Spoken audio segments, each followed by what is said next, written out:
తగలబెట్టండి sir Niranjan గారు. అఖండ సినిమాకి ముందు వరకు బాలయ్య వరుస ఫ్లాపులతో సతమతమయ్యారు. ఒక హిట్ అందుకుంటే ఆ తరువాత 4-5 పరాజయాలు చవిచూసేవారు. కానీ అఖండ నుంచి ఆ లెక్కలు మారిపోయాయి. వరుసగా 3 విజయాలు సాధించి సీనియర్ హీరోల్లో ఎవ్వరికీ సాధ్యం కాని హ్యాట్రిక్ హిట్ కొట్టారు. అఖండ, వీరసింహారెడ్డి మరియు భగవంత్ కేసరి సినిమాలతో బాక్సాఫీస్ వద్ద ఊచకోత కోసి కనీ విని ఎరుగని స్థాయిలో కలెక్షన్లను కొల్లగొట్టారు. ఈ 3 సినిమాలు 100 కోట్లకు పైగా గ్రాస్ కలెక్షన్లను రాబట్టడంతో పాటు షేర్ పరంగా 70 కోట్ల మైలురాయిని కూడా దాటేశాయి. దీంతో ఆ 2 ఫిగర్ల పరంగా కూడా బాలయ్య హ్యాట్రిక్ నమోదు చేసి ఆల్ టైమ్ రికార్డుని తన పేరిట లిఖించుకున్నారు. ఈ నేపథ్యంలోనే భగవంత్ కేసరితో పాటు అఖండ మరియు వీరసింహారెడ్డి సినిమాలు ఎంత కలెక్షన్లు రాబట్టాయి అనే విషయంపై మరోసారి చర్చలు జరుగుతున్నాయి. మరి ఆ లెక్కలేంటో మనం తెలుసుకుందామా? ఇంకెందుకు ఆలస్యం, పదండి మ్యాటర్లోకి వెళ్ళిపోదాం. ఫస్ట్ అఖండ గురించి మాట్లాడుకుంటే ఈ సినిమా తన టోటల్ రన్లో వరల్డ్ వైడ్గా 75 కోట్ల 10 లక్షల షేర్, 133 కోట్ల 20 లక్షల గ్రాస్ నమోదు చేసింది. ఈ సినిమాతోనే బాలయ్య తన కెరీర్లో తొలిసారి 100 కోట్ల గ్రాస్ క్లబ్లోకి చేరారు. ఇది భారీ లాభాలను కూడా తెచ్చిపెట్టింది. ఆ రోజుల్లో ఈ సినిమా 53 కోట్ల ప్రీ రిలీజ్ బిజినెస్ చేసింది. టోటల్ రన్లో వచ్చిన షేర్ లెక్కల నుంచి ఈ బిజినెస్ అమౌంట్ తీసేస్తే 22 కోట్ల 10 లక్షల లాభాలను ఇది సొంతం చేసుకుంది. దీంతో ఈ సినిమా బ్లాక్ బస్టర్ సినిమాల జాబితాలోకి చేరిపోయింది. మరో విశేషం ఏమిటంటే అప్పట్లో ఏపీలో టికెట్ల రేట్ల విషయంపై నానా రాద్ధాంతం జరిగింది. ఏపీ ప్రభుత్వం టికెట్ రేటుపై ఏదో పాత జీవో తీసుకొచ్చి టికెట్ రేట్లను దారుణంగా తగ్గించేసింది. మరీ 10-20 రూపాయల మాత్రమే రేట్లు కేటాయించింది.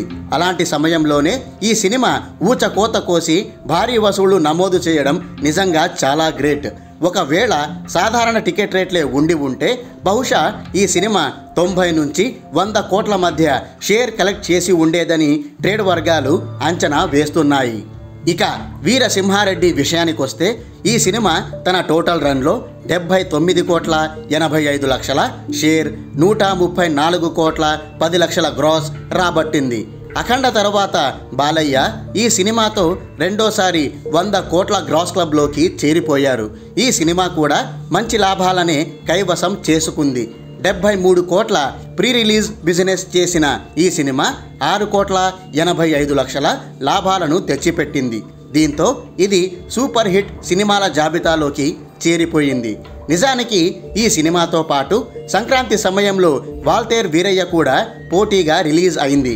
ఆ సినిమా తనకు గట్టి పోటీ ఇచ్చినప్పటికీ ఈ వీరసింహారెడ్డి ధీటుగా లాంగ్ రన్ కొనసాగించింది. ఎక్కడా తగ్గకుండా భారీ వసూళ్లు నమోదు చేసి డిస్ట్రిబ్యూటర్లను సేఫ్గా బయటపడేసింది. ఒకవేళ ఇది సోలోగా రిలీజ్ అయి ఉండుంటే బాక్సాఫీస్ లెక్కలు మరోలా ఉండేవని సినీ విశ్లేషకులు చెప్తున్నారు. ఇక భగవంత్ కేసరి విషయానికి వస్తే ఈ సినిమా తన 25 రోజుల థియేట్రికల్ రన్లో 72 కోట్ల 10 లక్షల షేర్, 142 కోట్ల గ్రాస్ కలెక్షన్లను కలెక్ట్ చేసింది. దాదాపు ఈ సినిమా థియేట్రికల్ రన్ ముగిసింది కాబట్టి ఇదే దీని ఫైనల్ ఫిగర్ అని చెప్పుకోవచ్చు. ఈ సినిమాతో కూడా బాలయ్య 100 కోట్ల గ్రాస్ క్లబ్లోకి చేరి హ్యాట్రిక్ సెంచరీని నమోదు చేశారు. ఈ సినిమా కూడా కాసుల వర్షం కురిపించి భారీ లాభాలను నమోదు చేసింది. ఓన్ రిలీజ్ లెక్కలను పక్కన పెట్టేస్తే ఈ సినిమా వరల్డ్ వైడ్గా 58 కోట్ల ప్రీ రిలీజ్ బిజినెస్ చేసింది. ఈ లెక్కన ఇది 14 కోట్ల 10 లక్షల లాభాలను తెచ్చిపెట్టింది. దీంతో ఇది సూపర్ హిట్ సినిమాల జాబితాలోకి చేరింది. లియో, టైగర్ నాగేశ్వరరావు వంటి సినిమాలు గట్టి పోటీ ఇచ్చినప్పటికీ వాటిని ధీటుగా ఎదుర్కొని కలెక్షన్ల సునామీ సృష్టించింది. ఇక ఫైనల్గా రికార్డుల విషయానికి వస్తే ఇప్పుడున్న సీనియర్ హీరోల్లో హ్యాట్రిక్ సెంచరీని ఎవ్వరూ నమోదు చేయలేదు. ఒక్క బాలయ్య మాత్రమే వరుసగా 3 సార్లు 100 కోట్ల గ్రాస్ క్లబ్లోకి చేరి హ్యాట్రిక్ సెంచరీ రికార్డుని క్రియేట్ చేశారు. అలాగే ఒక క్యాలెండర్ ఇయర్లో బ్యాక్ టు బ్యాక్ 70 కోట్ల షేర్ రికార్డుని నమోదు చేసిన ఏకైక హీరో కూడా బాలయ్యనే. టాలీవుడ్ చరిత్రలో ఏ ఒక్కరు కూడా బ్యాక్ టు బ్యాక్ 70 కోట్ల షేర్ ఫిగర్ని నమోదు చేసిన దాఖలాలు లేనే లేవు.